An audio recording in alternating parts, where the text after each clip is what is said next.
Welcome back. All right, let's bring in our friend Mike Eppel, see how his weekend was. Good morning to you, Mike. Hello there, Melanie. How are you? Good. Did it feel like a long weekend for you?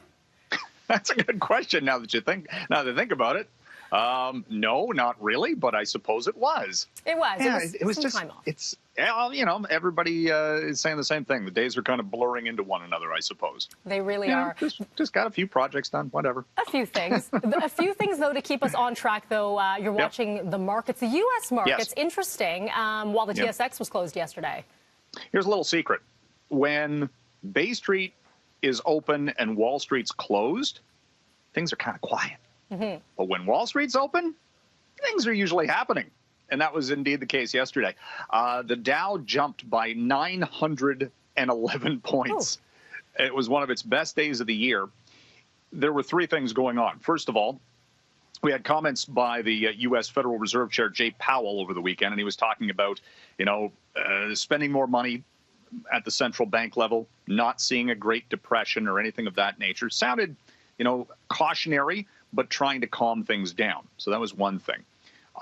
The death toll on a daily basis in the United States also fell, such that it was. And we also saw these first phase test results from Moderna out of Massachusetts on a vaccine. So you take those three things into account. Markets surged. Today, the Bay Street trend will be to the upside, playing a little bit of catch up to what we saw yesterday on the U.S. side. Although, again, kind of this morning, what I'm seeing is back to, whoa, wait a second. We still don't know when the economy is going to recuperate. That is a long-term game for all intents and purposes, trying to figure that out. And until then, you don't want to get too far ahead of yourselves with the optimism. Sorry, I thought you had more there, and so there was the awkward pause. I'm going to ask you about Home Depot. Yes. Yeah, I know a lot of people that were getting to home renos, whatever they could to keep themselves busy. Was it enough? Is it enough when it comes to earnings? Well, you know what? They saw a 6.5% increase in sales at Home Depot because they kept an e-commerce platform. You could still have pickup at the front door of Home Depot. Now they've reopened. So, yes, a lot of people found themselves with time on their hands. So, well, let's work on some projects around the house. I did that myself. At the same time, they saw increased costs. A lot of these companies that have remained open have increased the hourly wages, sort of a danger pay for employees. And the margins weren't as big, and they've pulled their guidance. So, it's this shift in retail that we've seen, certainly in the industry. Home Depot numbers are okay. Walmart is going to report results coming up in the next few minutes. Walmart's going to have huge e-commerce numbers, just like Amazon, and they've kept their stores open, right? So these the companies that have maintained the larger size ones have maintained their operations and have seen okay results. Let's talk about where some job cuts are coming. This morning, we're hearing more about Uber. Pardon me? Uber, we're hearing a little bit more when it comes to job cuts. Yeah. Yeah, the second round of job cuts at Uber, 3,000 just announced yesterday, 3,500 about a week and a half ago.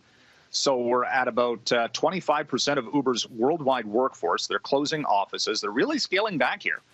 And what I found interesting was they're slowing down on the concept of developing self-driving cars. Remember when everybody was talking, self-driving cars, self-driving trucks, all this stuff?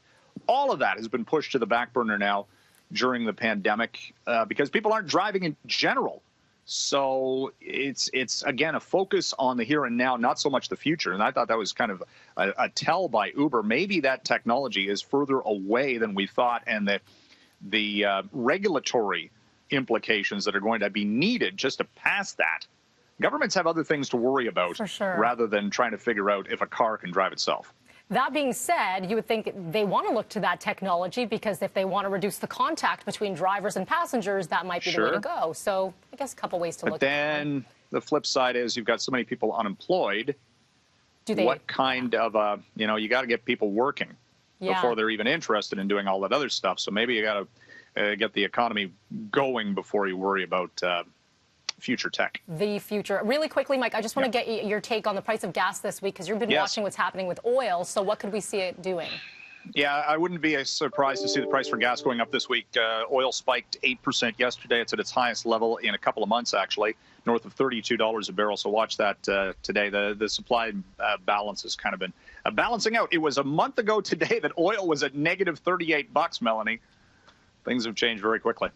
That they have, Mike. As always, appreciate your time. Thank you. Thank you.